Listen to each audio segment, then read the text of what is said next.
like that. Welcome to Brother Owl's Garden.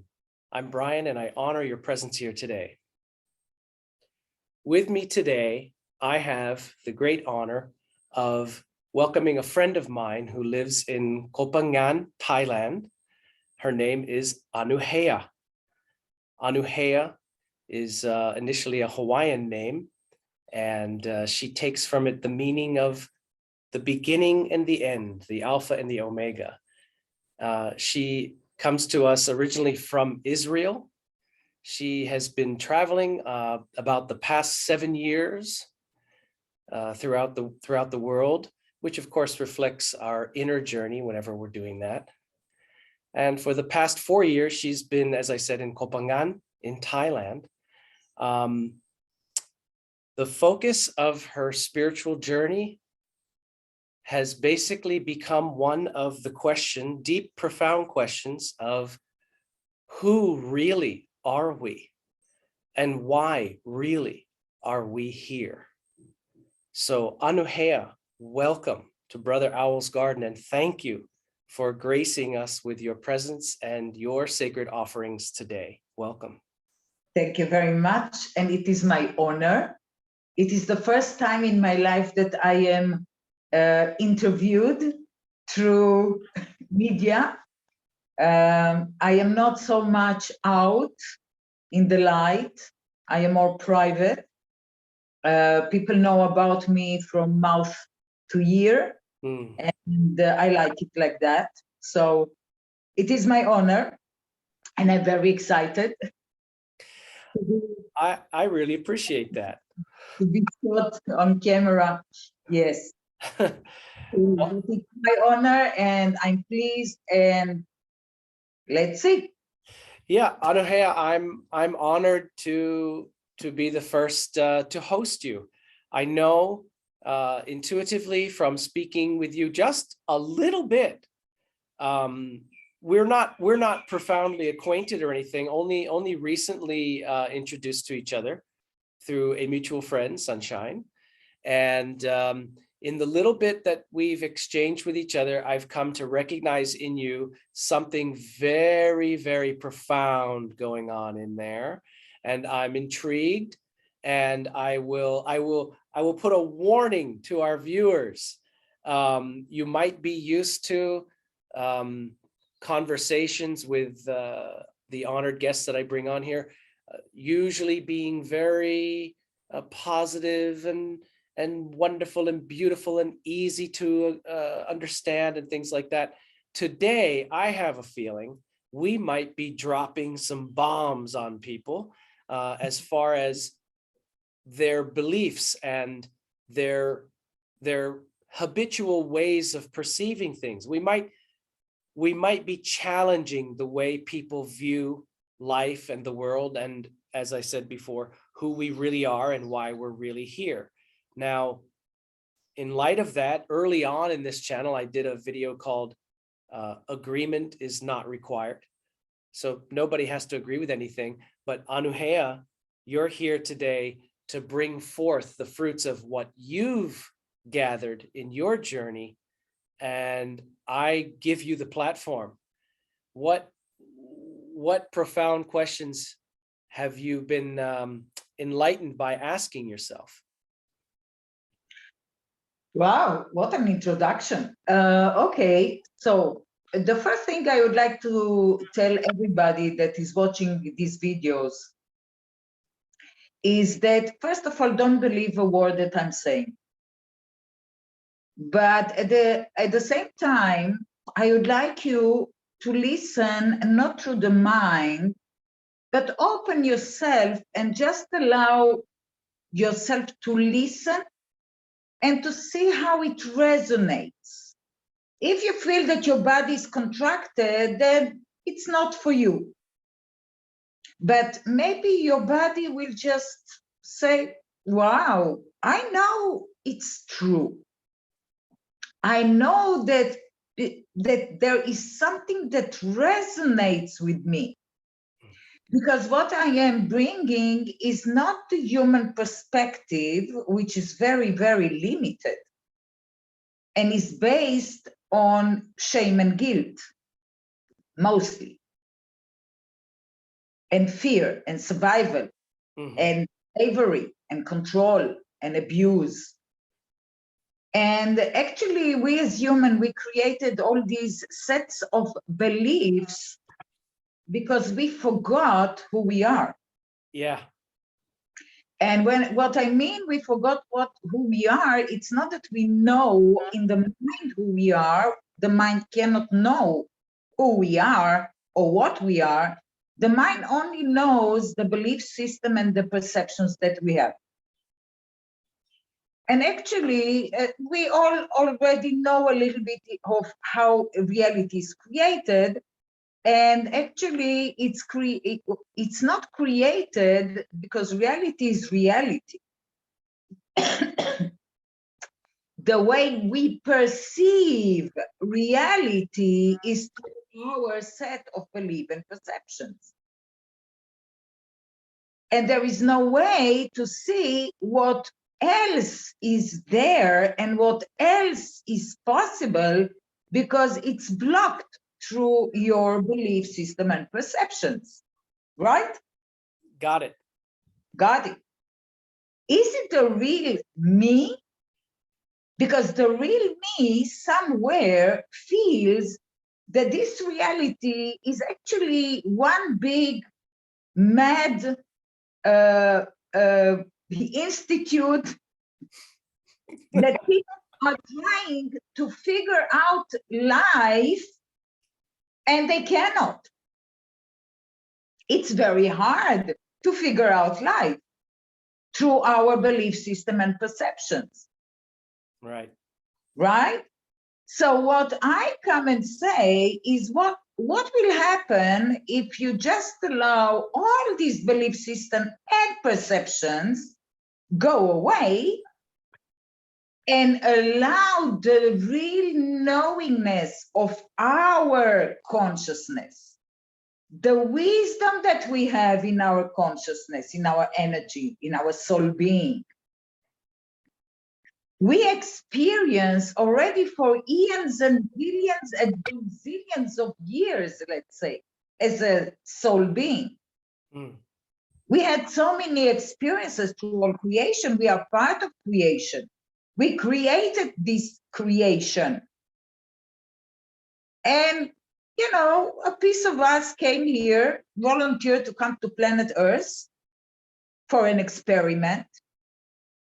And we became guinea pigs in this experiment, which says, I will come here as a soul being, I will forget who am I, and let's see if I will remember who am I.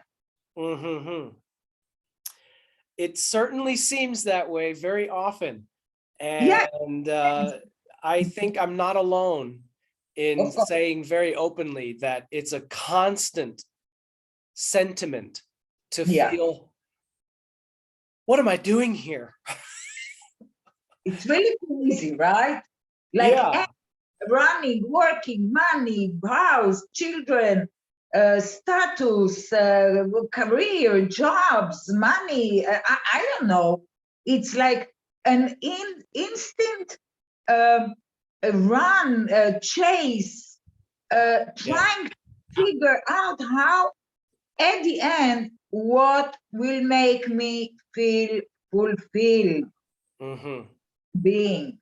And we cannot achieve it in the outer world. Say that again, please, ANUHE'A. Make that point again clear. Okay. So people are actually trying to figure out through achieving in the outer world something that will make them feel fulfilled. There it is.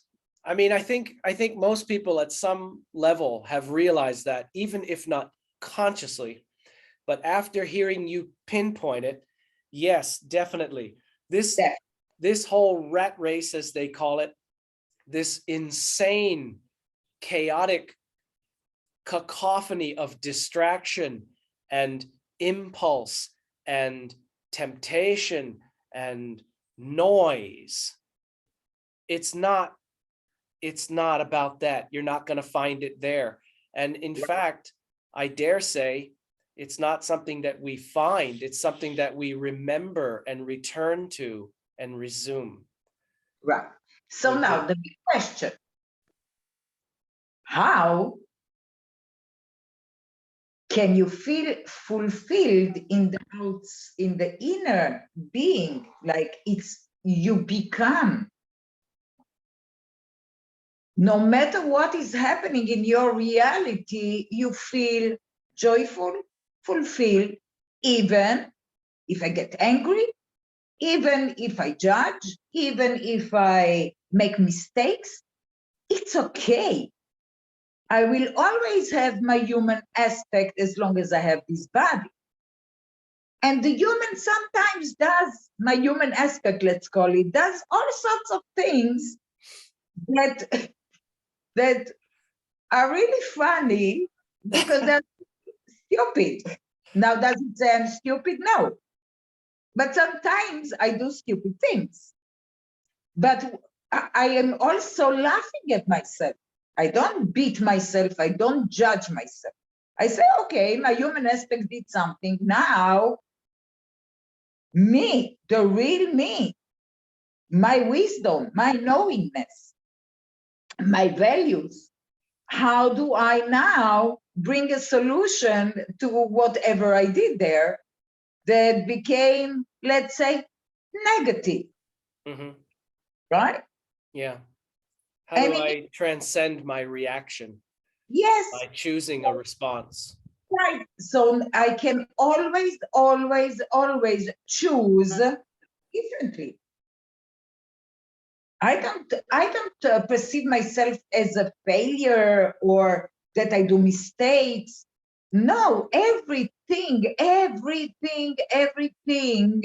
has a reason. There is no mistake. There is no failure. And there is no wrong. Because whatever happens shows me my perceptions and my beliefs about whatever the situation is, and created this situation for me to look at it and wake up and say, hey, I understand that in front of this person, I feel less important, and this is why I had to show up to show myself that I'm, yes, important, but it came out in a way that was really not correct. Yeah. So everybody knew that I'm manipulating, right? So what I do is not blame myself. I say, oh, interesting. What am I doing now? I'm trying to show up because I feel not important. Is it really?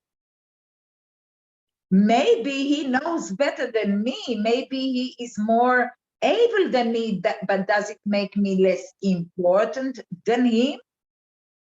Because I have my abilities, my capabilities, my knowingness, which is completely different than him. So why do I compare myself and feel not important? Yeah. Yeah. It forces you to self-examine your underlying beliefs. Yes. As my friend Rick would say, your perfect pictures, your idealistic presumptions and beliefs about things. If I am this, if I do this, then I am that. If it wants to be good, it must be that way. These beliefs. Yes. Yeah. Right. So and the universe is reflecting everything back to us. The creation is just reflecting our projections. Yes, I don't like to call it universe because I don't know what you mean universe. I'm not in the universe. I am and I'm not. Okay, so now we're getting into it. Tell us more. Elaborate. So it's only me. There is no universe, God, creator. No. I'm a soul being, a sovereign soul being. I am a consciousness. Everybody is a consciousness. We don't come from the one. There is no one. I can say, and nobody knows, even the soul being forgot where it came from, but let's call it a womb that give birth to consciousnesses. And this consciousness, in order to know itself, created an energy body that through the energy body that goes through all creation, the consciousness will know itself. All right, this is big, so we need to chew this in small pieces. We're not going to have a debate for those who, God or no God. We're not going to get into that, but we're going to talk about Perception. Again? Only my perception. Sure. And again, we're reminding everybody, you just consider what's being shared by ANUHE'A, take it within, let it sit there, let it ferment there. That's just like the Kalama Sutra of the Buddha. He said, do not believe everything. Yeah, do not believe everything that I tell you or that anyone tells you or from any book or tradition or anything. Don't believe anything blindly. He didn't say dismiss everything. He said, don't blindly accept everything at face value. Rather, try it out for yourself, put it on, wear it, see if it resonates as true for you. And if it does, keep it. And if it doesn't, toss it away, even if I taught it to you. So I believe you're taking the same stance. Yeah. And I love that you said before, pardon me, I love that you said before about reality is reality and our experiences of reality are what differ. I love that because you always hear, you create reality. I've always thought, no, you create your experience of reality. That makes more sense to me. I may change that perception tomorrow, but that's where I believe now. Yeah. But you're speaking of consciousnesses, plural creation of individuals. So you are, contrary to the New Age mantra that we are all one. You hear this all the time. You're saying, no, we're not. Is this correct? Yes, we are not. And each one has its own energy body. We cannot share our energy. We cannot give it. We cannot take from others. It cannot be more. It cannot be less. We have an energy body to serve us. Now, through our experiences with our energy body, we started to accumulate a lot of wisdom and knowingness more and more about who is this consciousness that is me, but not me. Because I don't know this consciousness. I can only experience who am I, and to say, oh, interesting. Now, it's not that I am I don't know even how to say it. We are talking about humans. I'm a human. So the human part in all this soul big picture is the one that experiences. We don't create our reality. We put an intention, energy responds, and when it comes through me, it gives me, it goes through my belief system and my perception. This neutral energy comes through my programming and gives me a picture on a screen that I call it my reality. So our intentions, conscious ones and usually the unconscious ones. Mm-hmm. Because let's say that I want a lot of money. But my perception is that I'm not lucky. I was not born to the right family. I didn't inherit a lot of money. I'm not able, I'm not capable. I am not, whatever. This is why I have lack of money. Now, is it really true? Or is it only some beliefs that I have about money, me and my relationship with money, that creates a reality where there is no money? When infinite money is already in the world, in my energy, and I only have to open myself to allow it to come to me also.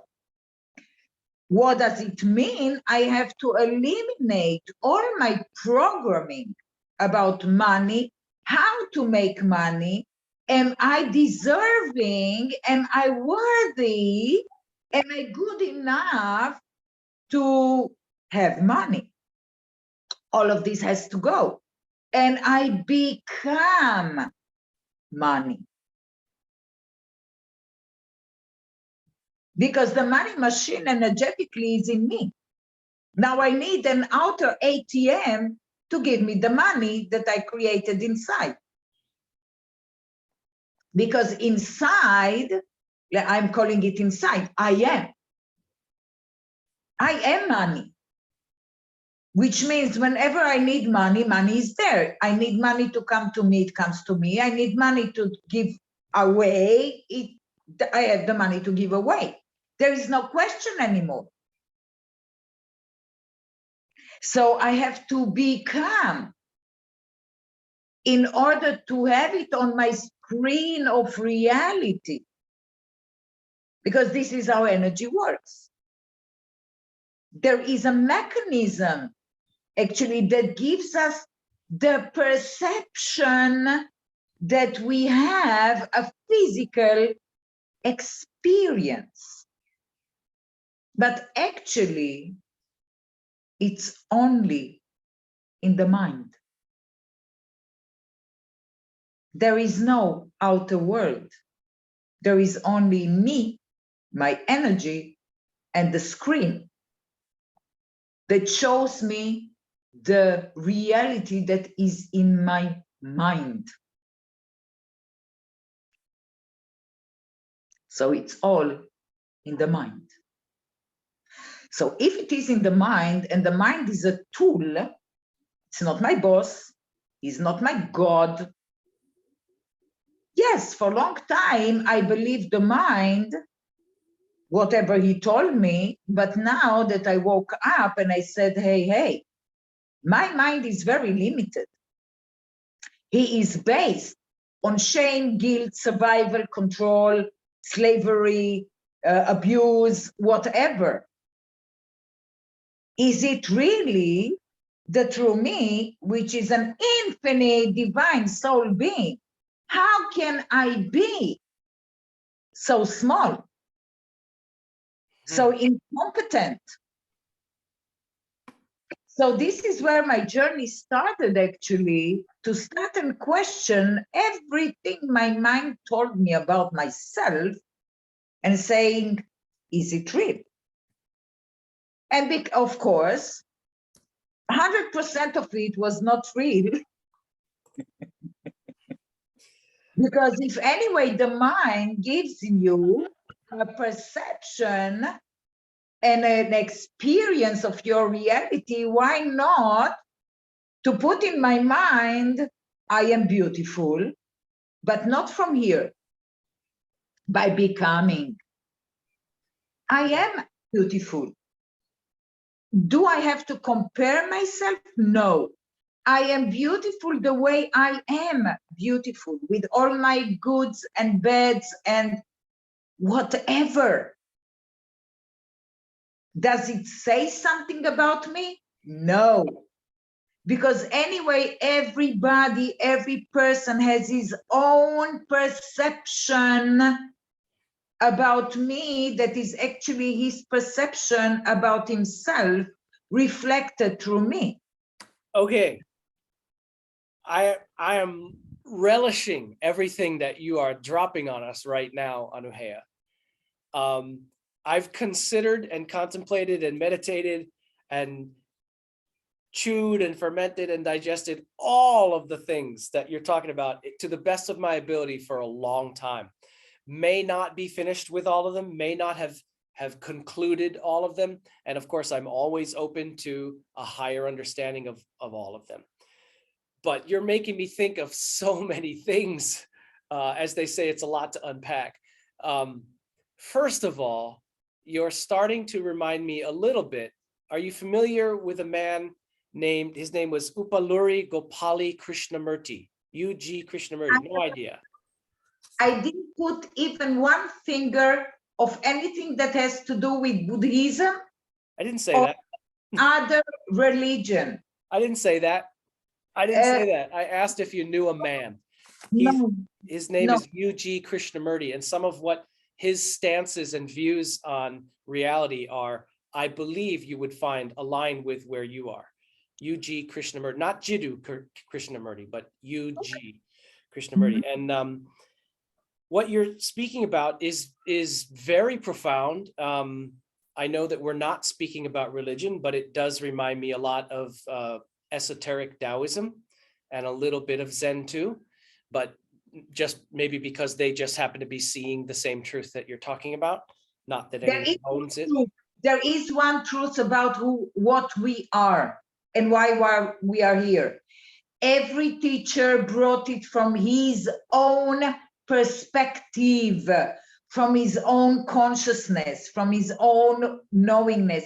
But at the end, when you look from above, you'll see that we are all talking about the same, but with different words. Of course. With language. But this is the truth. Yep. Now, yep. Me as a human, that I cannot figure out life because it was not meant from the beginning for the human to figure out. Because everything is in my energy, or my wisdom, or my knowingness, or my potentials, or my creations, or my intelligences are in my energy body. It's me with my consciousness. This is to figure out life, to create my reality. All I have to do is to take care of my programming, because this energy with everything flows through me all the time. It doesn't even flow, it is all the time. The thing is that the way that I perceive this energy that knows exactly in a perfect sync with the perfect knowledge, with the perfect potentials, with the perfect intelligences, and with the perfect wisdom. It knows what to create for me in this moment. And this is what it does.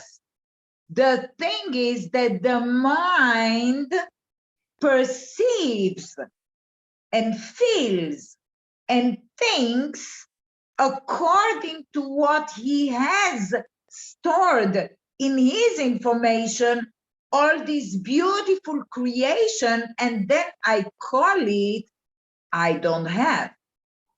Why? Because I turned my back and I said, no, this doesn't exist for me. Then the energy says, I am here anyway, but because you believe that I don't exist, you cannot perceive me. As if I don't exist. But I exist all the time. It's me. It's in my energy. So when somebody feels lack of something, or not important, or worthless, or not good enough, or not seen, or not loved, it's only here. It's only in the mind. It has nothing to do with the truth. Yeah. It's only them perceiving their experience as if they don't have, Yeah. and it's all the time there. So all I have to do is, like you said, pull the curtain, allow all of it to go, and say, okay, I'm open to know what else is there that I don't know. And I'm open to perceive new perceptions of me, the world, whatever that I cannot perceive now. And what else is there that is possible? That through my mind, I'm limited to have it.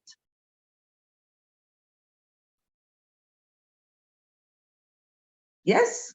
So actually, all this reality is like a screen that all the time reflects your mind pictures and knowingness and perceptions about reality, from a physical object to the most intimate feelings and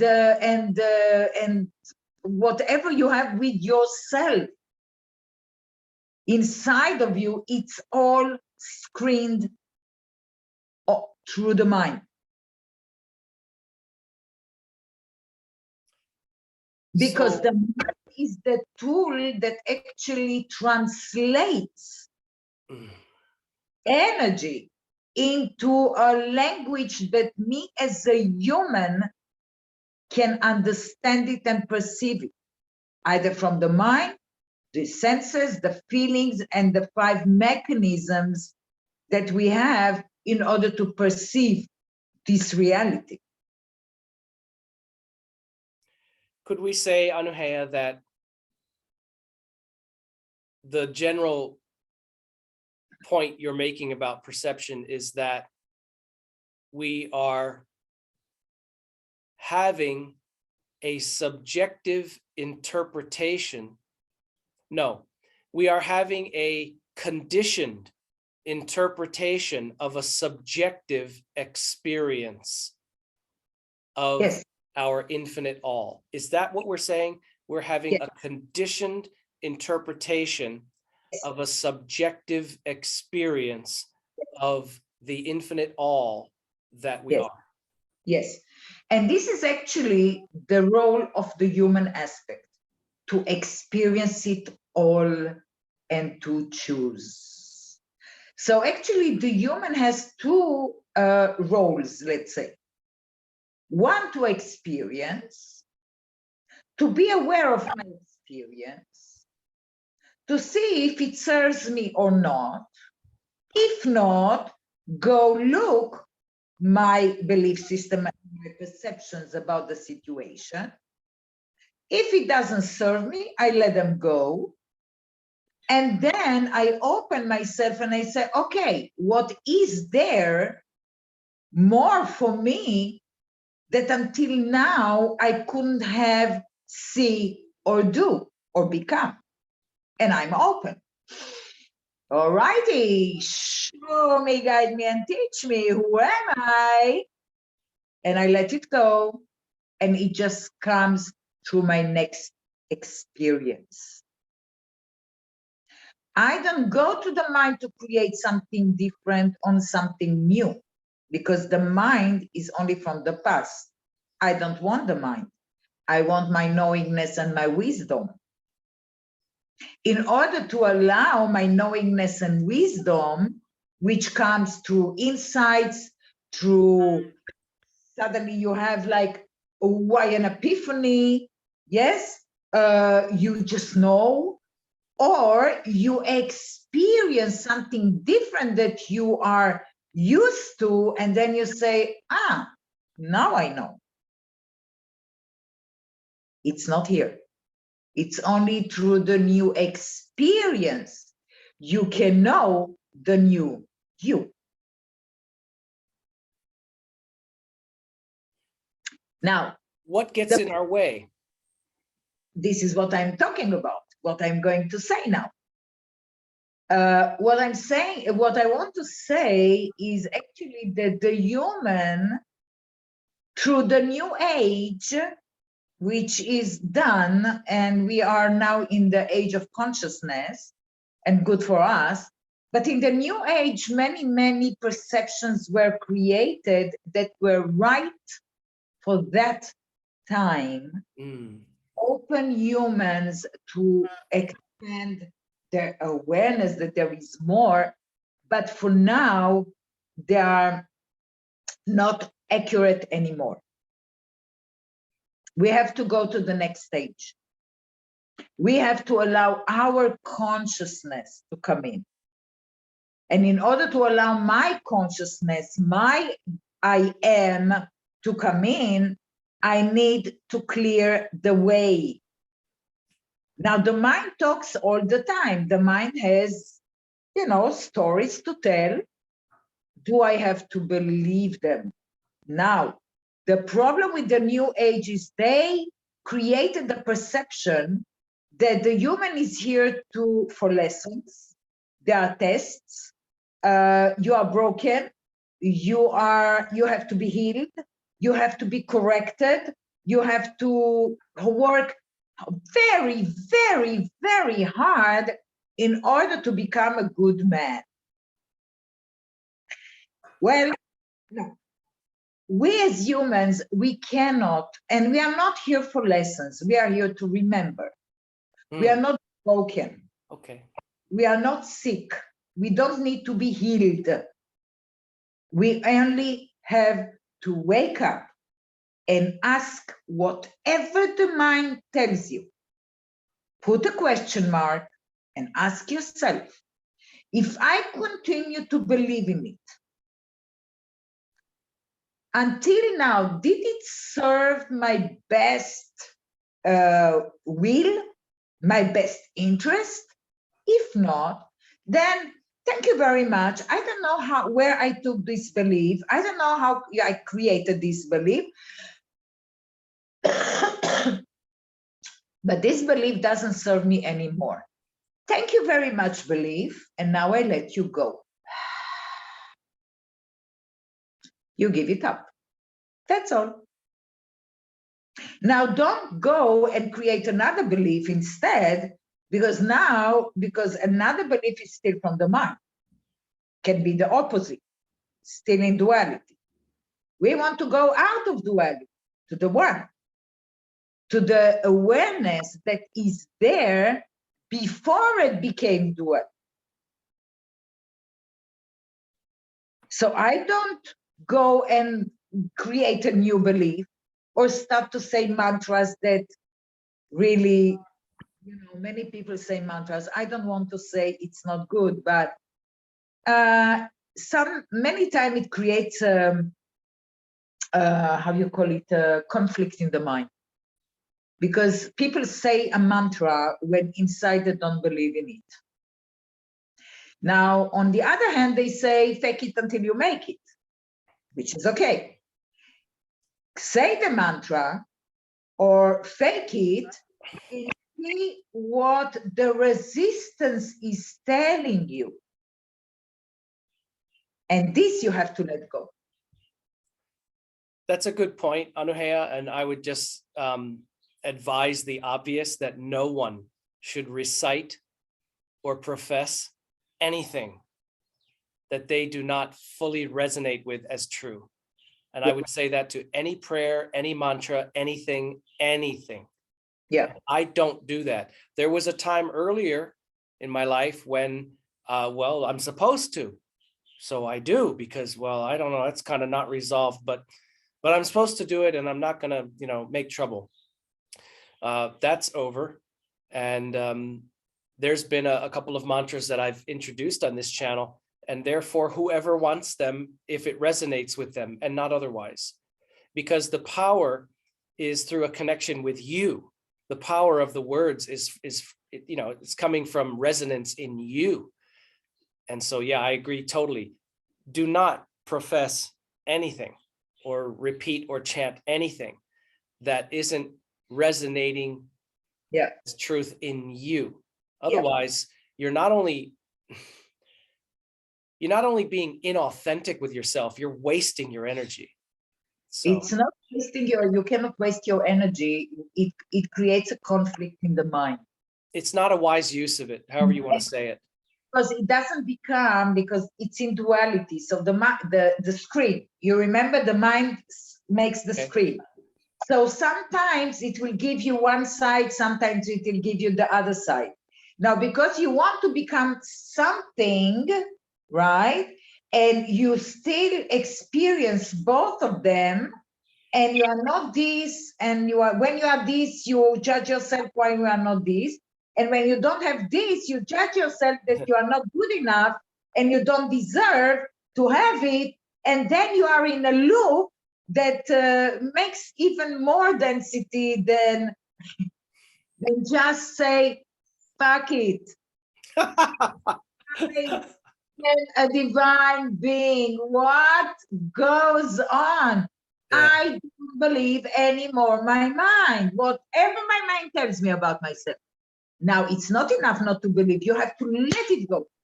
Now, when I am with people, it's not only giving information, I am a very practical person, and I give many tools, very simple, very easy tools, in order to be able to really start and like let go of all the programming.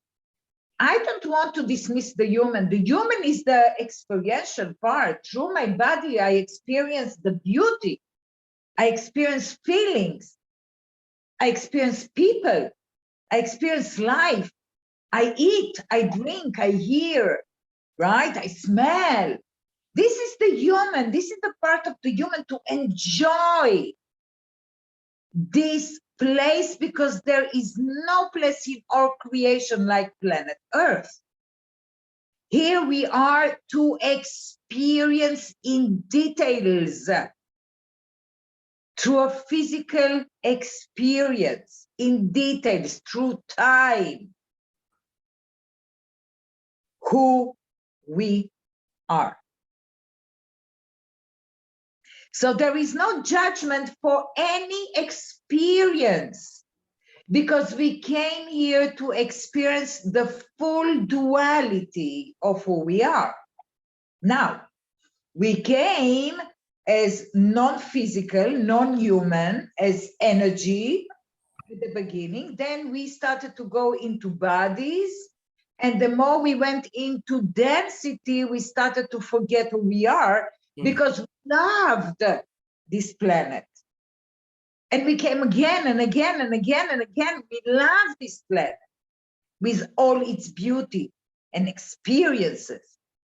And we went through history of humanity, and we came here to this point, understanding that we came, let's say, as light beings, fully fulfilled, no details, no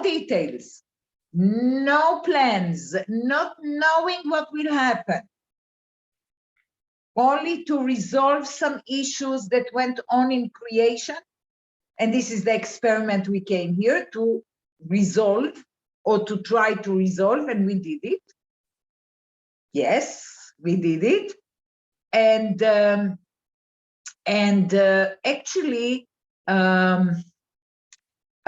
so we came and we suffered. Because we forgot who we are, we fell into manipulation and power game and control. And actually, suffering, we know it very well. Fear, we know it very well. Shame and guilt, we know it very well. We all went through thousands of lifetimes. We know it. It is time to wake up. It's not the real we. In our soul being, in our consciousness, there is no fear. There is no guilt. There is no shame. There is no control. There is no power game. I am a sovereign being. Everything is in my energy. All I have to do is to allow it to come through me, for me to experience who am I. My job is to give very clear intention. I'm going to a meeting. How do I want or how do I choose to feel? Not what will happen. I don't know what will happen. Because I want to allow the synchronicity and the orchestrated energies and potentials and whatever is there in this meeting to express themselves fully through me. Because one of the purposes of the human is to expand our reality, not to recycle it. Not the same, it's boring. I want to experience myself every time in another way. So I have to be open. So all I have to do is to put my intention in this meeting, what I choose to experience and to feel is joy, freedom, connectivity, openness. And I say, okay, now, all of you, joy, openness, freedom, connectivity, these are intelligences, these are abilities that are in my energy. You know which potentials are there to create, to open, and to allow them to express themselves through me. So at the end and through the meeting, and at the end of the meeting, I go out and I say, wow, I'm amazing and I am amazed of what happened. This is, if we say about a mantra, this is my mantra. I'm amazing and I'm amazed. It's all my energy anyway. We perceive it as an outer reality. This is why the consciousness created the energy body outside of me, so I can see myself. So basically, we are hypnotized into the mirror. Yes. And we begin to think that the mirror is where things happen from. And blame the mirror. Again? To blame. To blame, yeah. Yeah, right. We lose our perspective about the mirror, and we think that things are coming from the mirror and we're watching them happen to us and condemning, criticizing, judging, and blaming the mirror. And we lose ourselves in the shadow show of the reflections of ourselves upon the physical screen of our realities. But once you understand that the screen is there to show you your beliefs, your perceptions, your structures, your meanings, everything, this is why there is no mistake and no wrong. Whatever happens is happening to show me, the human aspect on one hand, and my divine being or the soul being that I am, when it's beautiful and amazing and new and full of life and full of love and whatever. So it's not only the bad side, right? My reality shows me where I grow, where I'm open, when I allow new to come on one hand, and on the other hand, it shows me still my perception and my belief system that limits me to perceive in a very small, one singular way, a situation that has infinite meanings. Okay, I'm a little bit hesitant to drop this, but I have to ask. So then what about evil? And what I mean is unspeakably terrible things that people have done to other people, and it continues. What about that? I need to understand how that fits into this template. It's a very old dynamic. We brought it here to planet Earth as one of the things to resolve.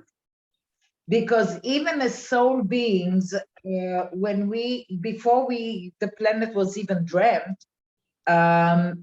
we had Star Wars. We had wars. we manipulated. Now, there is a reason why we did it. And a good reason, because there is no mistaken or wrong, so there is a good reason. We started to manipulate. And when we came to planet Earth, we came with this in our energy. And we started here to manipulate others, to use power games, to use control. And it's part of the experience. As you remember, I said, we came as light, we went into the darkness, and now it's time to come back into the light.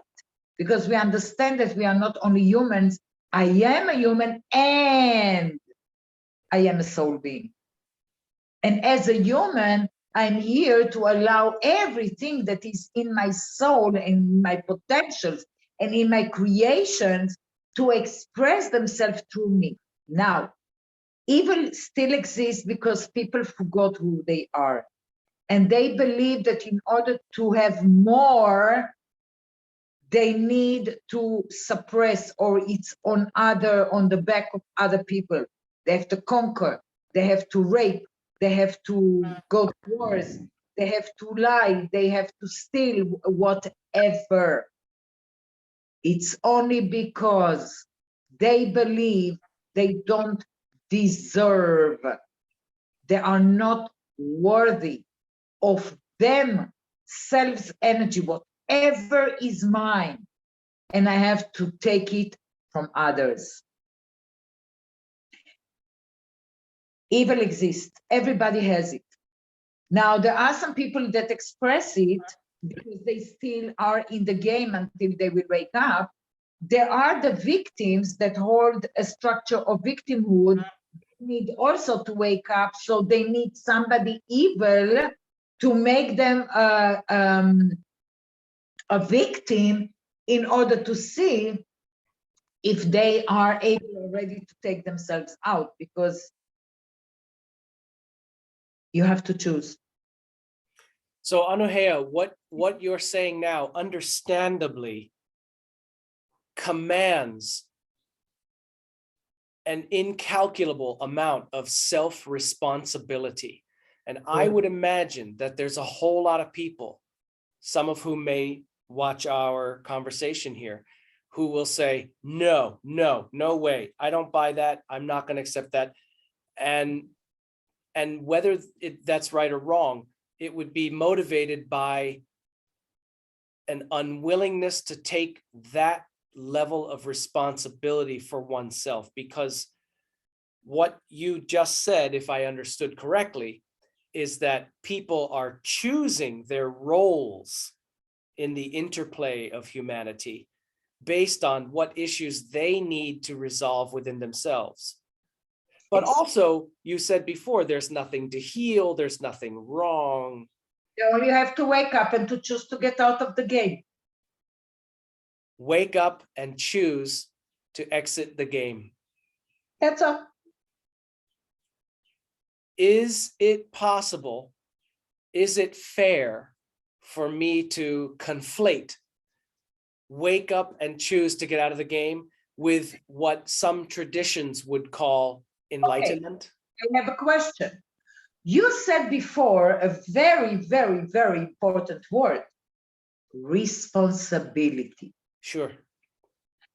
Now, responsibility has two meanings. One is to take responsibility for my choice, for me and for me only in life. I am a sovereign being. My responsibility is to take care of me. I cannot depend on government, people, whatever, and not even my mind. I need to wake up and choose every time, again and again and again, what serves me. Now, I can say stealing from others serves me. Good for me. If I like it, and I feel okay with it, then I'll steal from others. What's wrong? It's just an experience.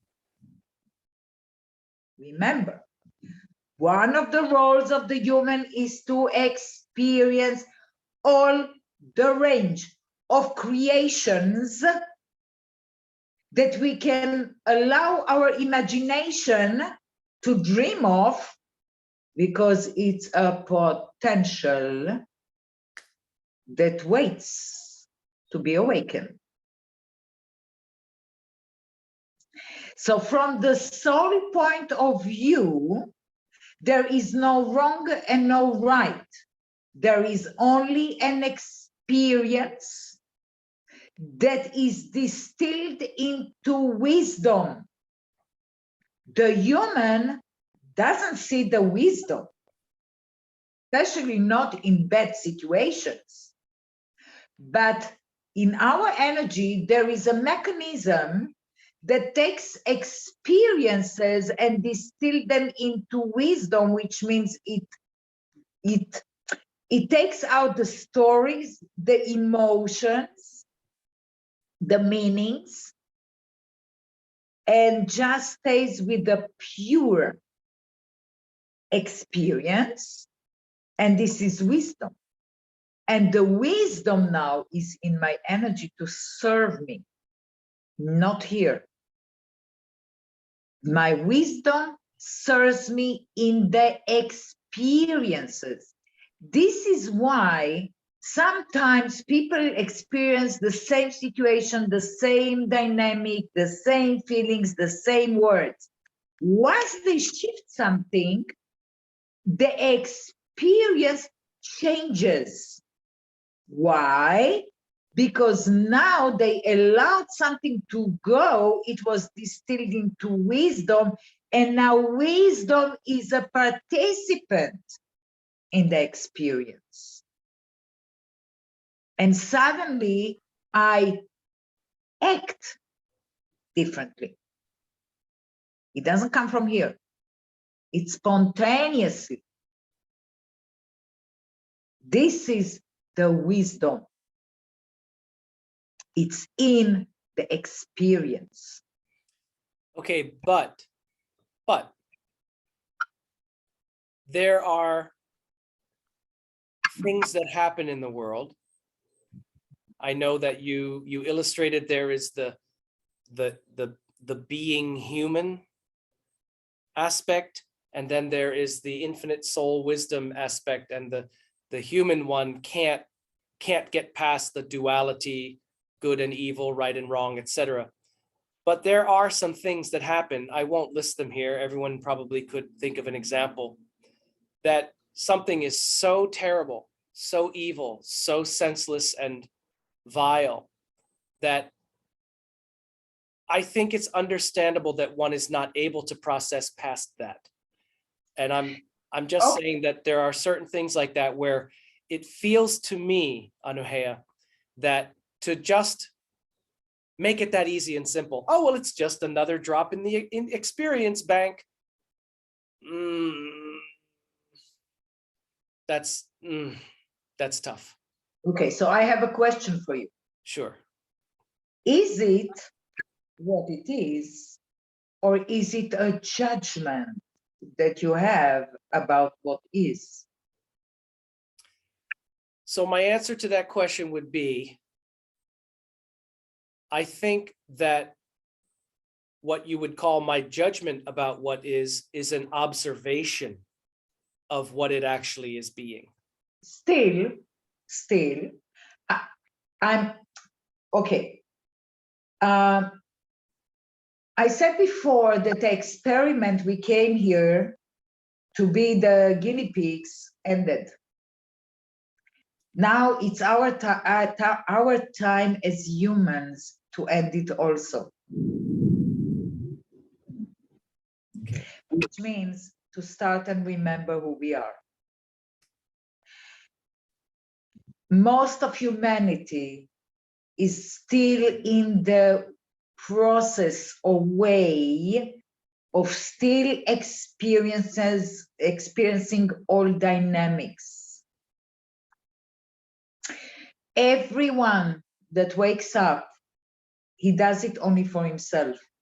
Okay. And we put it as a potential for others that it is possible to get out of the game. It will take many generations until everybody will wake up. It's all about forgetting who we are. And when we forget who we are, we forget that we have everything in our energy, and our energy is here to serve me. All the planet is here to serve me.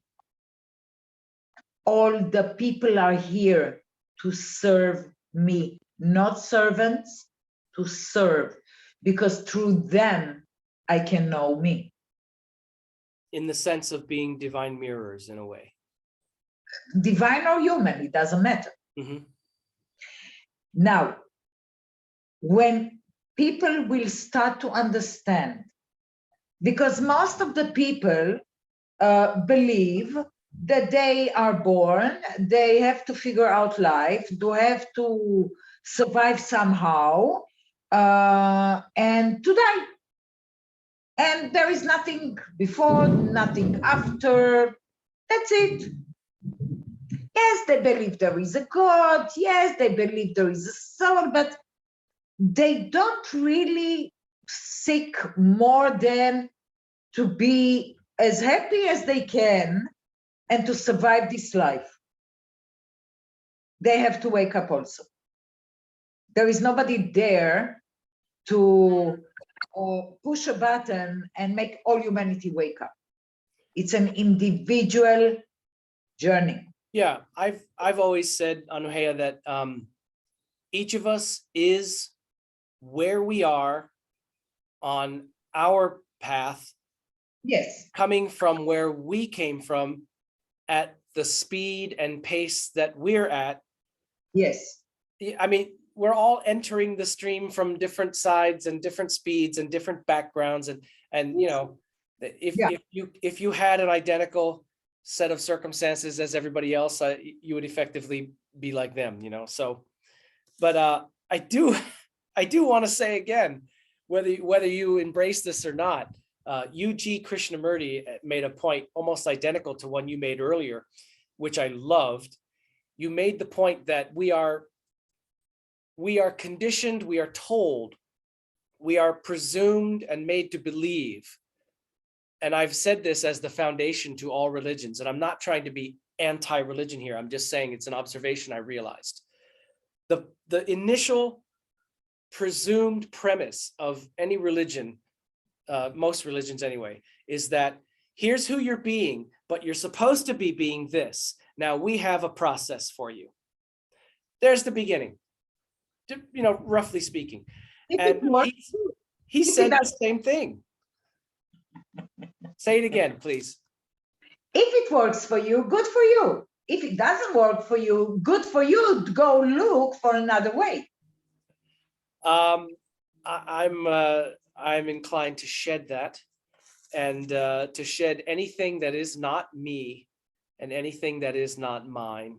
That's a starting point, because I don't believe in the approach of you need to, and you addressed this earlier. We do have a lot of overlap in our understanding, but you go into realms that that's frontier for me. So, and that's why I'm so happy to have you here today. And again, whether any viewer or myself may completely resonate or disagree with whatever, it's great to consider these things, but it's just it's kind of like we just get in our own way so much and trip over ourselves, that a very basic good starting point is, rather than striving and thinking you need to struggle and work and suffer and do penance and agonize yourself so that you can earn worthiness and approval and love, which is all a mirage, a very harmful mirage. It seems to me rather instinctually that the process is, you might say, a more feminine nature one. I don't mean gender, I mean essence. In releasing yourself from those things and letting those things go, letting yourself go from those things. And I liked, as you said before, thank you very much for the lessons. Noted. Bye. Send it to light. You know, release, and anything that you release, you are simultaneously, and perhaps more correctly, releasing yourself from. So yeah. Yeah.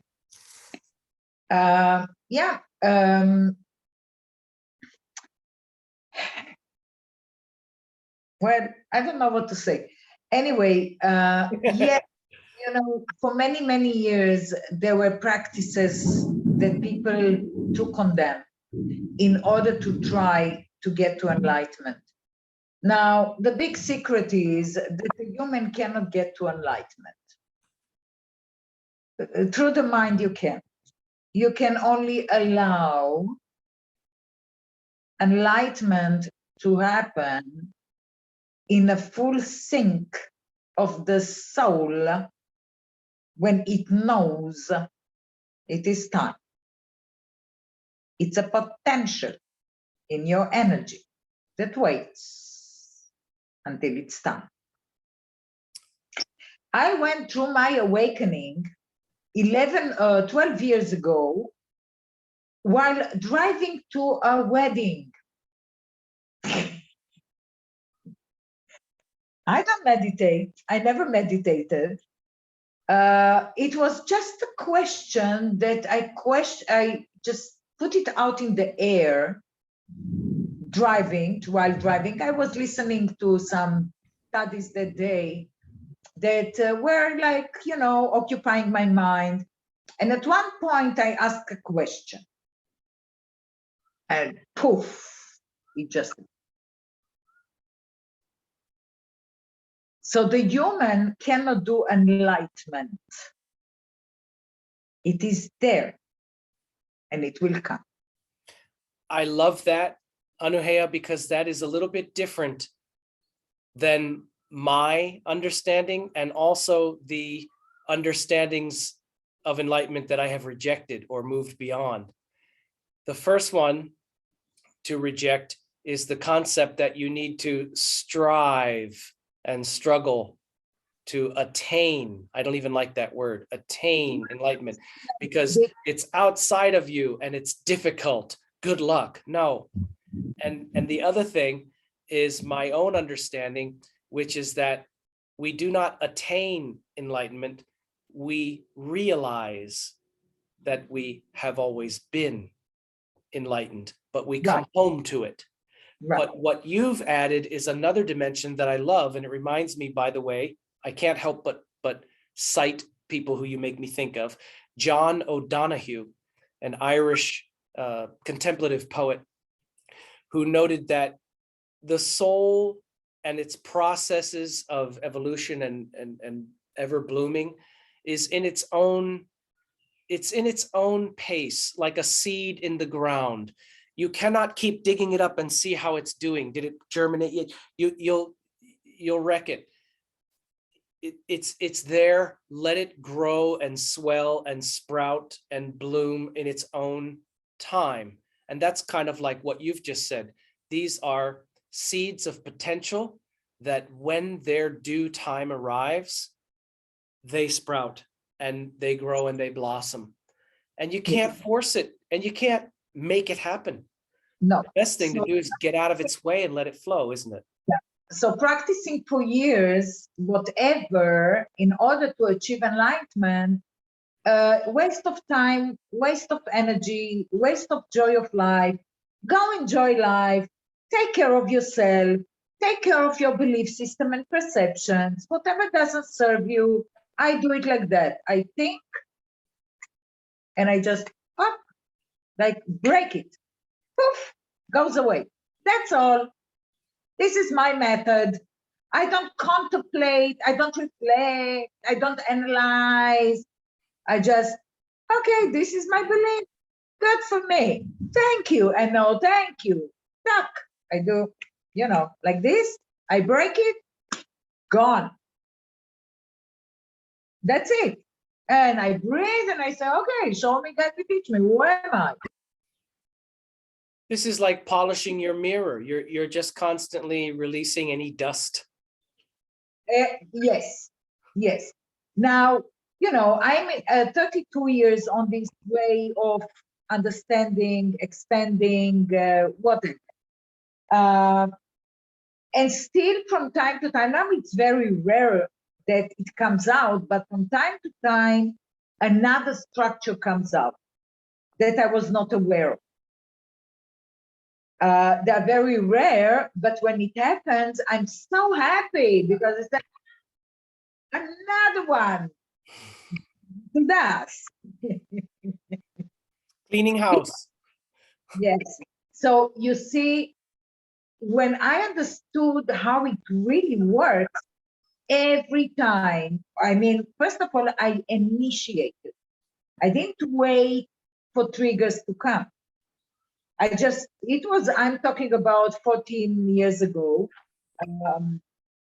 I used to take the newspaper and read only the, you know, how you call it, the Headline. headline. And whenever I felt bad, I said, okay, here is something to let go. And I went inside, became this whatever was written in the, let's say, a rape or stealing or murdering or whatever, or abuse or manipulation.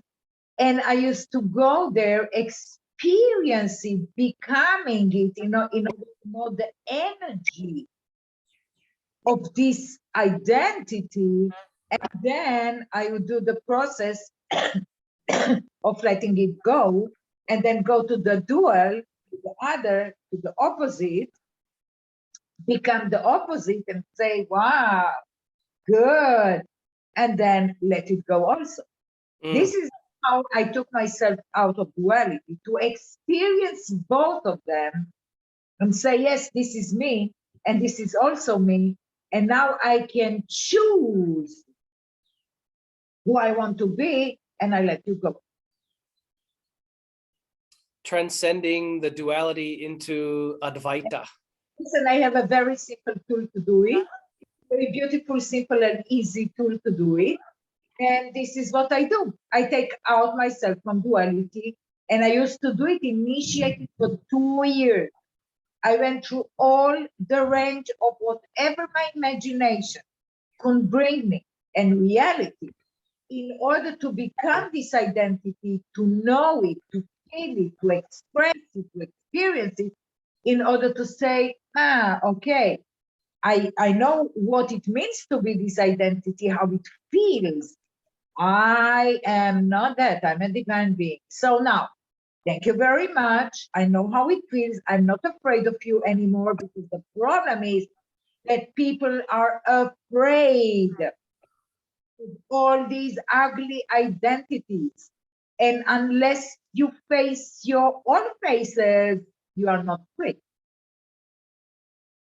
You have to accept all that identities. There are thousands of identities that we are living, which are not us, which are not ours, but we adopted them.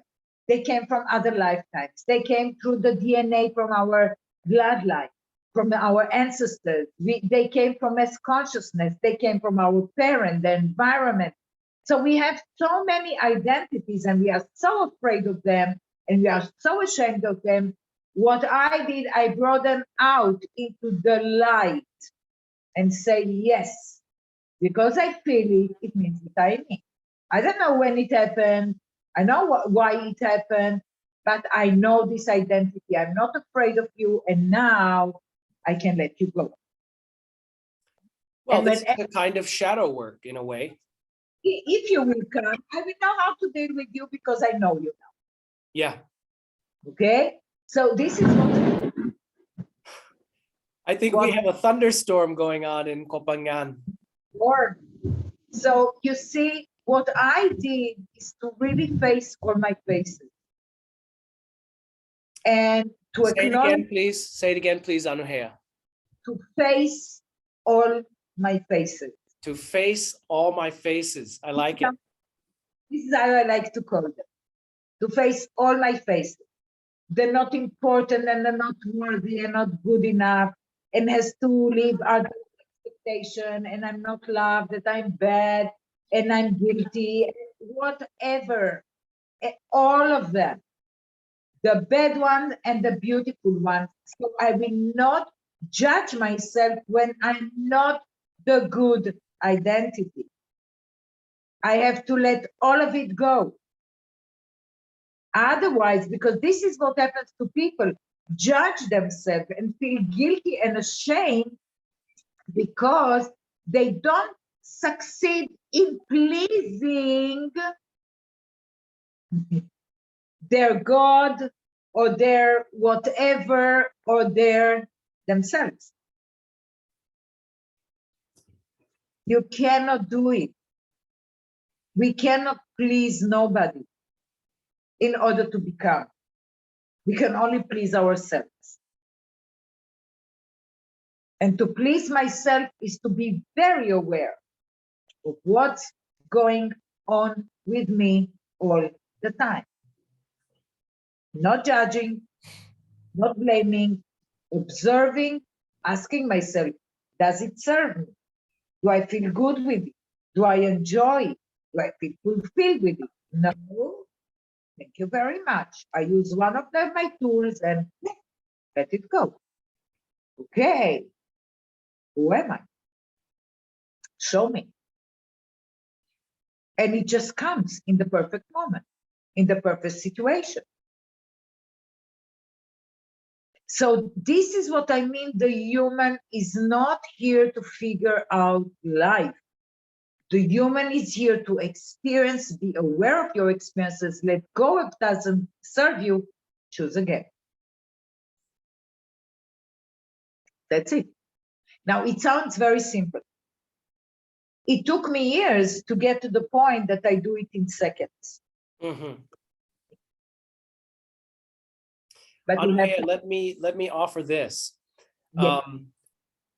I can speak for myself, and I know I'm not alone, that many of us have a tendency or almost a knee-jerk reaction when things are simple. Oh, no, no, no, no, no, no, no. That won't do. We need to complicate them. This needs to be much more complex for it to be worthy and right. Who complicates? I would say the ego intellect. No, the mind. Well, okay, but I would call that specifically the intellect or the ego intellect. But the yes. Mind. I don't like to use the word ego, okay? Okay. It's not a word that I'm using. All right, because say mind. Starts and ends with your programming. That's all. When you know, you know.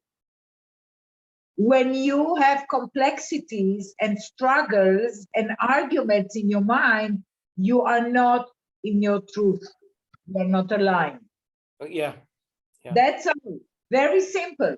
Once you understand that whenever things are complex, it's not you, it's the mind. You want a solution? Show me, guide me, teach me. The solution is in my energy. I don't know the solution. I created the problem. Solution, you are there in the duality. Remember, solution, problem? Yeah. The solution already exists. And I say, okay, this is my problem. I first of all look what created this problem, me, not other people, me, because I didn't take responsibility for the ability to respond according to what's true for me, not for others, not my mind, my true values. Yeah. Difficult, not easy, not easy. But you get there. You get there more. The more you practice, the more you get there. The wisdom is there. Yeah. And then I choose how to act. So it's the human is you. I cannot figure out life. I depend. I mean, there are so many people in the world.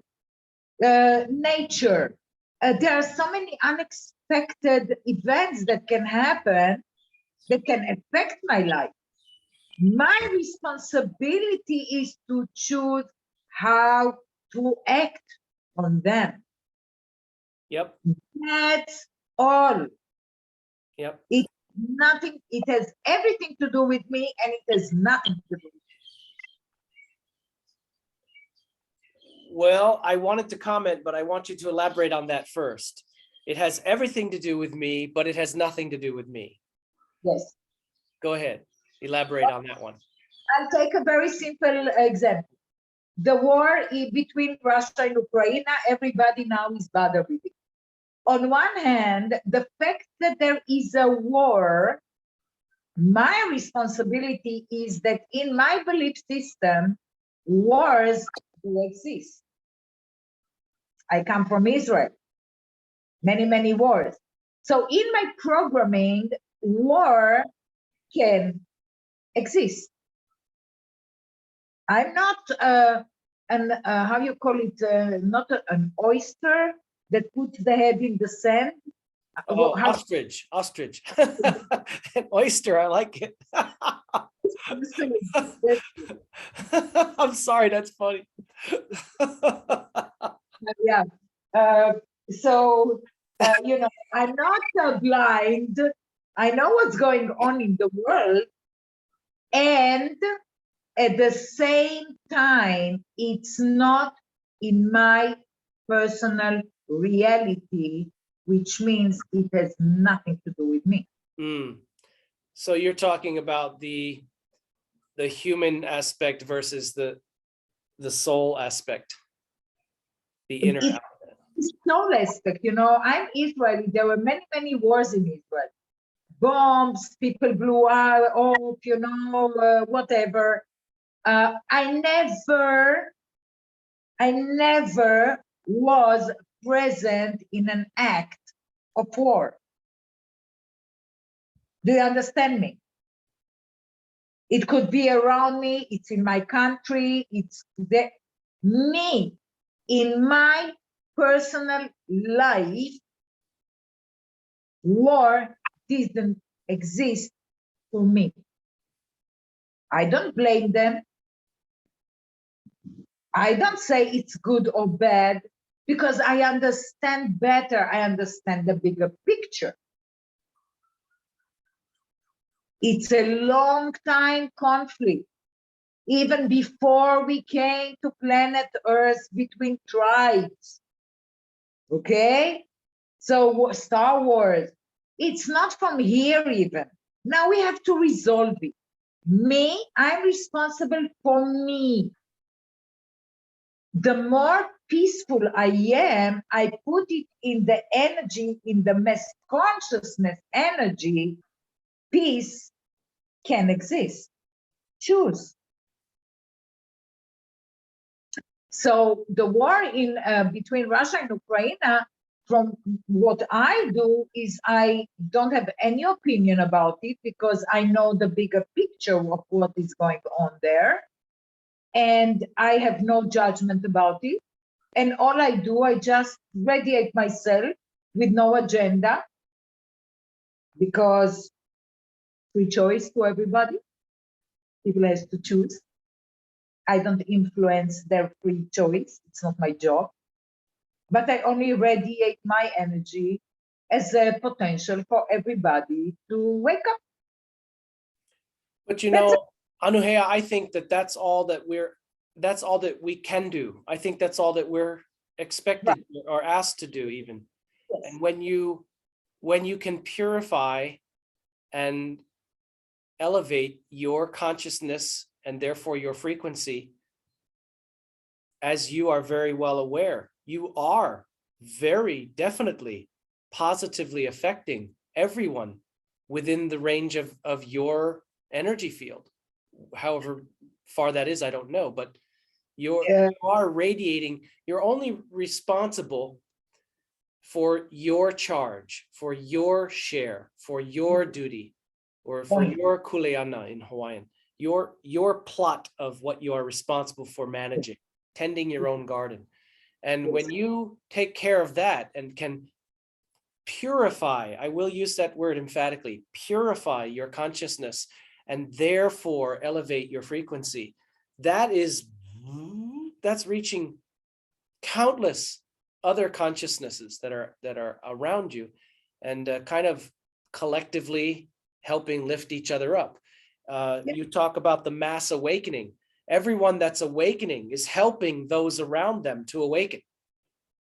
Yes, because what we do, we put a potential. It is possible. You will have to find it your way. It will happen in the right time for you, and you will have then to start a new journey to understand what does it actually mean to wake up. Not easy. Because my experience 12, 11 years ago when I woke up, it was an amazing experience that lasted 6 hours, then it disappeared, and now I had to learn as a human how to get there. How to get back to that state? Yes. Because you see, what I do is I share information with others, and in order to know exactly what does it mean to be an awakened person, an embodied master, I had to do it consciously. Yeah. Through all the process, all what I went through, what prices I had to pay, what I had to change, what relationships had to finish and start, everything that happened to me, so I know what does it mean? How do you really do it? Because it's very simple.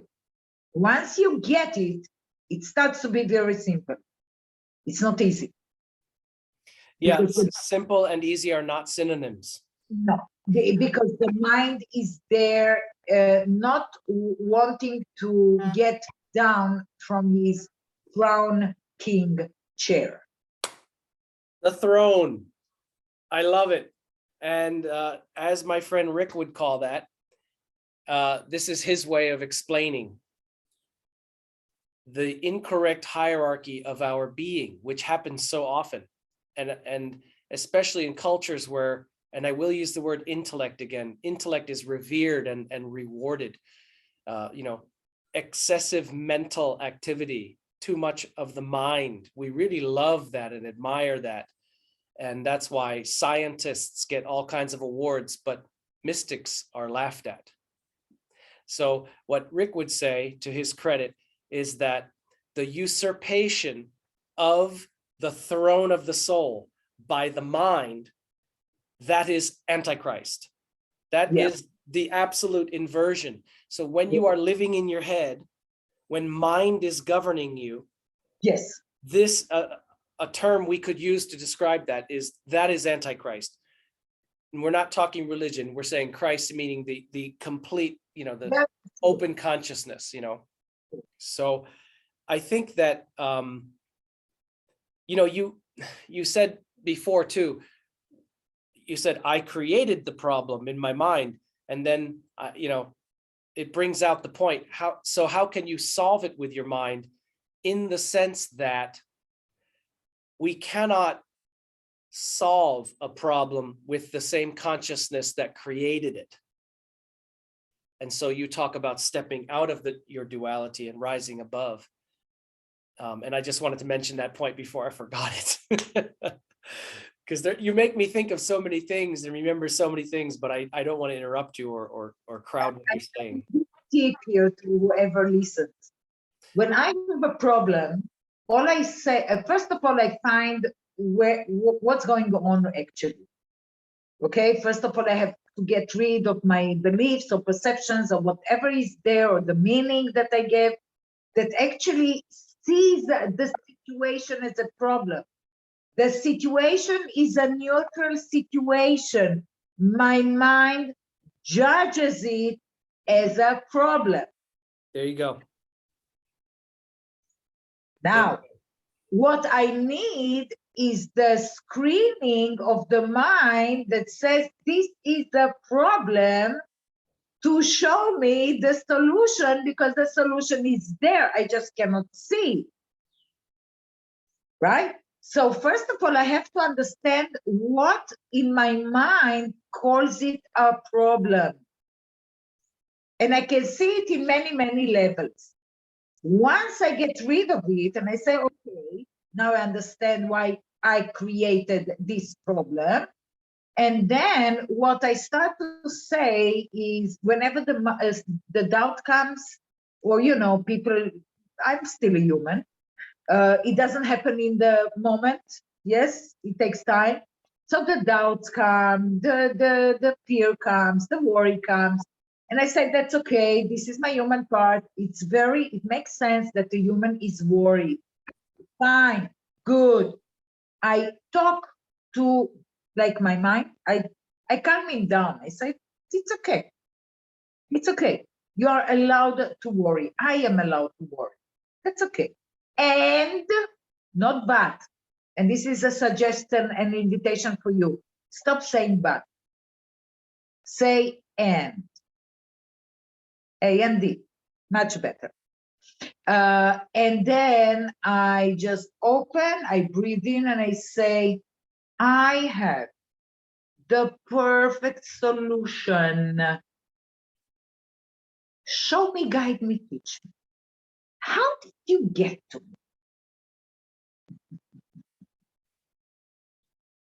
Ehomai, ehomai, ehomai, in Hawaiian. To Bring it know, forth. to know that you have the solution. You don't know the solution. To know that in your energy you have the solution, and now all you have to do to step away and to allow your energy and the potentials and the wisdom and the intelligences to bring you the solution. Yep. In the meantime, you just do whatever is needed to do, and you wait patiently, and the solution comes. And be careful to not allow the mind to start interfering and meddling and complicating things along the process. No. I want the mind, because then I know what else is in the mind that interferes. Oh, okay. I want the mind. I see what you mean. Running away. This is what the biggest mistake. People try to run away. Don't run away. Be aware of what's going on in your mind. Because then but don't be dragged off by it. That's what I mean. Don't be dragged off by that noise. Listen. Say, oh, thank you. Yeah. If it serves me, good. If not, thank you and no thank you. Let go. Yeah. I want it and not to be dragged and to allow my mind to be. But sometimes I need it because it shows me, hey, you want the solution is here. You cannot see the solution because you are still trapped in your mind and your emotions. You have to let them go. You remind me of another quote that I love by Jamie Cato. I've probably cited it before in another episode, but it's such a great quote. He said, "We are, each of us, a wise guru in charge of a mental patient." And I think that's a fun way of kind of illustrating this interplay between the soul being and the human with the mind, and everything like that. I want to talk a little bit about the program, okay? We are not guilty of having this programming. When a baby is born, he has not even one belief, perception, thought. He only senses everything. So how come we grow up to be a human that has zillions of beliefs and perceptions about himself, the world, other people, what's going on, what's good, what's bad. How come? We have to get them. We have to learn them from somebody, right? So first we learn them from our parents. Everything that they believe in, we get it. We absorb it, we adopt it as ours. Then we go to school, then we talk, then we read books, we have television, whatever. You go to study. So all the time we expand our belief system and perceptions about what's good for me, what's bad for me. And my other lifetimes, the energy, the shadow of my other lifetimes is in my energy, what I'm not yet resolved and fulfilled. And they are in my energy, affecting me. I have all the dynamics, the traumas, the beliefs, the psyche, the talents of my bloodline. It's in my DNA. It affects me. Now, we have misconsciousness to the culture that I'm born to, the religion that I'm born to the country that I'm born to the time that I'm born to. So there is a lot of information that is in mass consciousness that affects me, right? So who am I? I think for the first half of your life, you are someone who is absorbing all of those. And then in the second half of your life, you are someone who is identifying and releasing all of those, returning to who it is you are, who came here. Only if you wake up and you say to yourself, something is wrong. This life shouldn't be the way it is. I feel it can be different. And then you start to question. And it's very good to question everything. I think it's good to send the questions also, to send them. Not When so much ask them, but send them. Insight, yes. Yeah. Yeah. This is when I open and I just release it. Right. To question, I mean, question everything that my mind tells me about myself, about other people, about the world. Is it the truth and the only truth? Does it serve me?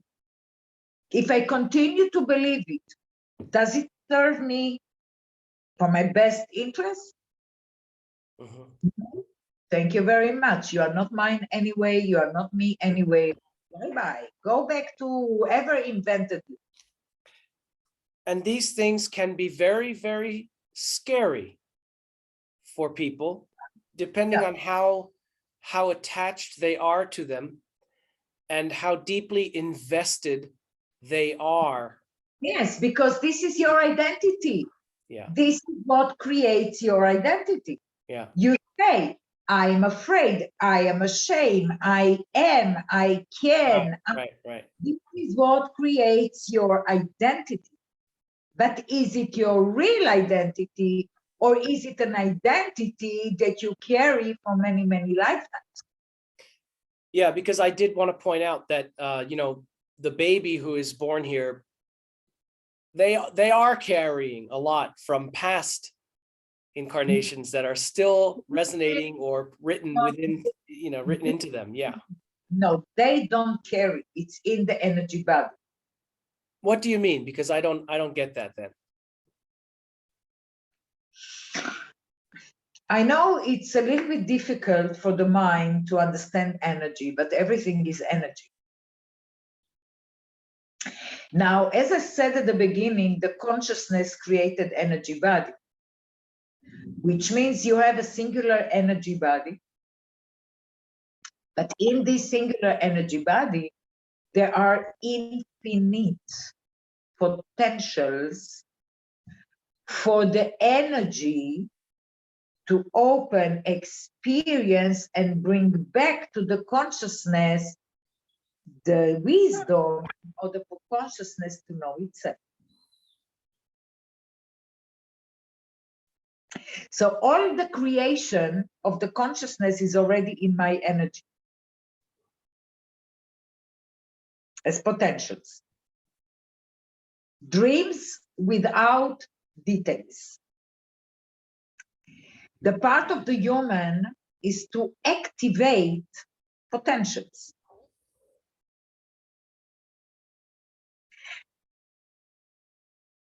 But because we have the mind programming, in order to activate new potentials, we recycle the same experiences again and again and again, because we don't believe that something else is there for me.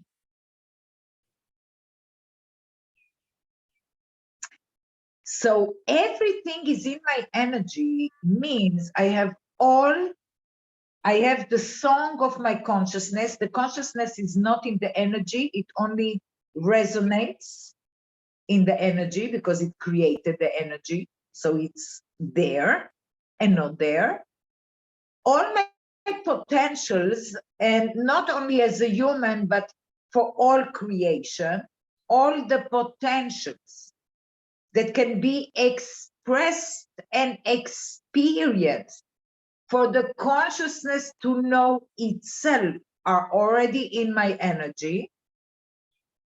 Through the journey in creation, I started to have intelligences that are all over in creation. Now I have them also. And once we came here, we started to know all the energies of the planet that are in my energy, experiences, people, animals, nature, everything. So everything is actually in my energy. I have one singular energy that can activate and become everything that I choose. Very difficult for the mind. I have one singular energy, infinite potentials to express and experience me in whatever realm of reality I exist, and we exist in millions of realities at the same time. And everything is in my energy. Whatever realm of reality I am, my energy knows all the energies that are there, and we communicate and we create together new creations. So everything. This is big stuff, ANUHE'A. Yes, I know. It's big. And I want to ask you if I could, and I might regret this, but I have to put this out there, because you've set the stage very well for this question. This is a question that I have not been able to even begin to understand how to solve. And the question is, if I exist in countless realities, you said millions, we'll just say countless realities simultaneously, then how is it that it seems to me that I am only experiencing this avatar here now, and somehow am not aware of all of the others that are simultaneously occurring? Where am I simultaneously aware of all of them? And how do I seem to be having an individuated experience of this one now? When you are not in a physical body, you are connected. You are To all everything. my other experiences. Everything. Yeah. That you are. But this is the plan that was created for this planet. Very dense, very close, not remembering who we are, not having any connection, cut, in order, and of course it's a one big illusion. We never forgot who we are, we forgot here. Right. Yes? Right. I'm asking, I have a question for you. Do you remember every moment since the moment you were born? Of course not. Why? It's in your mind anyway. It's in I your know brain. that it's in my unconscious record, but I think that because my conscious mind is limited and did not render it meaningful, so it let it go. Okay. It was in purpose. Can you imagine living all the time, remembering every moment of your life? No, it'd be overwhelming. This is why we are not connected. This is why you don't remember your other lifetimes. It will overwhelm the human. I actually do have a few, but they're just snapshots. They're not timelines. Yeah. It will be overwhelming for the human. The human cannot get it. Yeah. In order to connect to other reality, as if you have to get out of the body, open and say, okay, I choose to be in another lifetime, in the past or in the future, because the future exists also, there is no future. It's all potentials. I want to connect to a potential. I allow myself to open, breathe, meditate, I don't know, whatever, go to sleep, and then you are there. Now, there is no right or wrong. You cannot ever imagine or experience something that is not in your energy. It's yours. I buy that. Okay? So, you know, in order to create a new reality, a better reality that serves you and you enjoy, you have to go to your imagination, use your female energy to feminine energy, go to your imagination, feel your future. Whatever you imagine there is not a fantasy. You cannot imagine it unless you have it already in your potentials. All you have to do, if you like it, ignite it, activate it, say, yes, show me, who am I? How did you get there? Here. And it works for you. Energy doesn't have free choice. In order for energy to be activated, you have to choose. This is the role of the human. Experience, choosing. Experience, choosing. You choose, you experience. Then you have to choose again. You like it? Let it go. I mean, let it go on. You don't like it? Stop it, choose again. Two roles. Not to figure out, we don't create our reality. We don't have to have solution to find solution. No. Experience and choose. Experience and choose. Energy is here to serve you. Everything is in your energy. This is what I mean in your energy. All the potentials, all the wisdom from all your lifetimes, all the intelligence that we need here as a human. We have 220,000 intelligences. Here on planet Earth, we need like 50, 60. How many we are aware of? Maybe 1, 2, 3. The mind is not intelligence. We have zero intelligence in the mind. It's intellect, information, not intelligence. Intelligences are senses. Everything is in my energy. All the knowledge, everything is in my energy. I have to step away and allow my energy to serve me. All I have to do is to choose my next experience. That's all. ANUHE'A, what you have offered here today, I'm very grateful for. It is heavy. It's going to be heavy for some of our viewers, and including me, along the way to process all of this. But the purpose of sharing our conversation today is to offer that opportunity for people to hear what you're offering and to begin to process it. And it's not something, like you said, that we have to figure out or even resolve right away. Chew on it, let it process, let it ferment in you, see what comes up. Because there's always more perceptions and more viewpoints of experiencing reality than simply our own current one.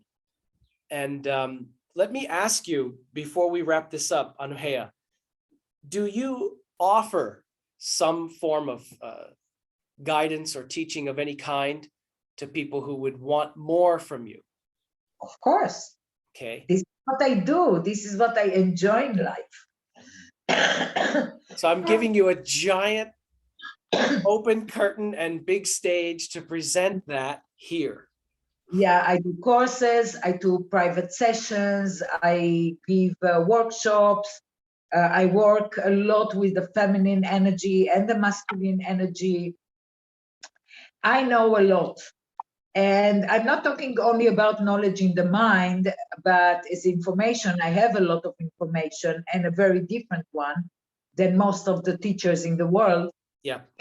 But also from my experience. Whatever I teach, I experience, and I know it works. I'm a very practical person.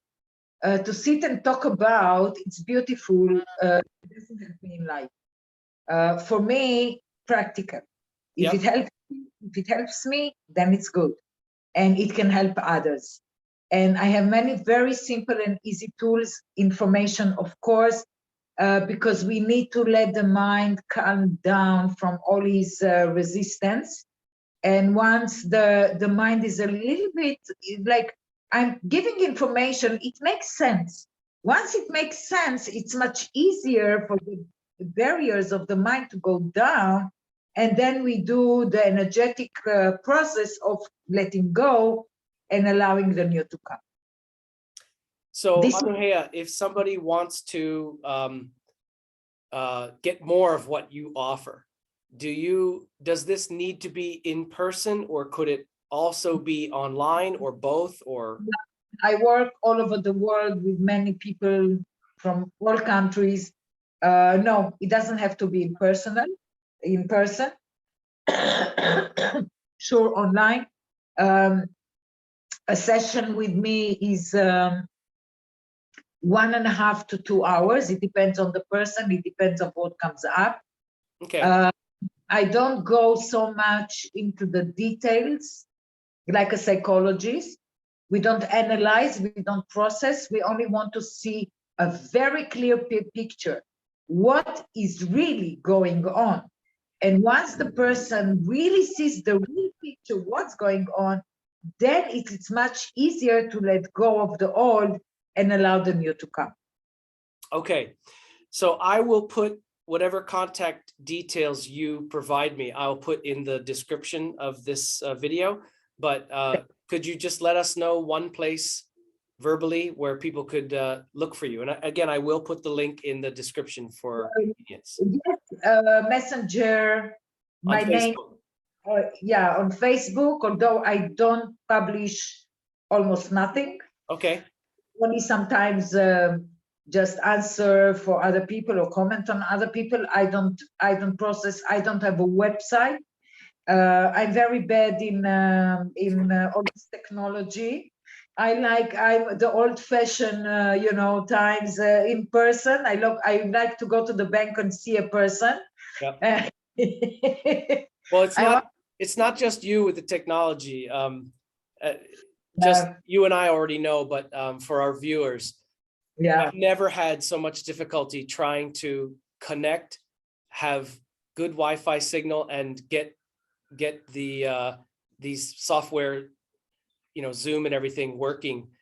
It's just been, I actually had to do like a brief, you know, before we even started today. So it's not just you with the technology. And sometimes I just want to yank my beard out from frustration from it in full honesty. But ANUHE'A, yeah, go ahead. Facebook, I have my contact to WhatsApp. I can give them my telephone number and connect through.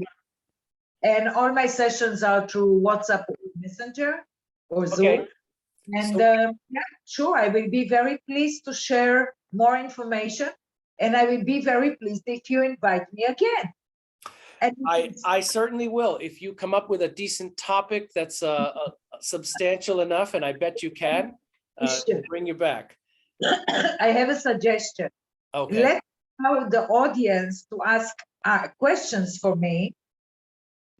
And then you take them, you distill them into a few main, you know, big questions, and then you can interview me again, and I will ask you questions. Okay, so to those viewing this conversation, if you have specific questions or suggested topics for ANUHE'A to cover in a future conversation, please post them in the comments below, and I will get them off to her, and we'll do a part 2. But this has been enough for now. My head is on fire. So this is good for now. And I will put the links to your Messenger, your Facebook, and your WhatsApp below. I will not post your phone number. You can give that out on your own. Okay. And ANUHE'A, thank you for everything that you've offered here today. And again, it is for open and honest consideration. Let it gestate, let it ferment, let it marinate. See what it comes up with. You may find, surprisingly, that you're ready, willing, and able to let go of some old conditionings, beliefs, biases, grudges, prejudices, and perfect pictures that aren't serving you, and they're ready to go with thanks for their lessons. And I have another suggestion for the audience, and maybe for you too, to listen to it again. Yeah. Because many things were said in this interview. And sometimes you forget. People tend to forget. The mind doesn't like this information and it puts it away. So I suggest to listen to it twice. And I'm sure that insights will be there and questions will be there. You can always address me personally for any question, for any information, for a session. Thank you so much, Brian. It was a delight. I enjoyed being interviewed. It's actually quite easy and nice. So thank you very much and enjoy life. Thank you so much, ANUHE'A, for offering of yourself and so much, and for quite a long time. This episode might have to be watched in 2 parts, but yeah, it's good to revisit it because you never step in the same river twice. So just reminding everyone to live from soul. And thank you for viewing. And ANUHE'A, thank you for offering of yourself. Okay, and thank you. From your soul, because you don't know your soul. Enjoy. Do everything to enjoy. Enjoy life. It's all choices and wisdom. Thank you. Thank you. Thank you, ANUHE'A. Bye-bye. Bye. Bye-bye.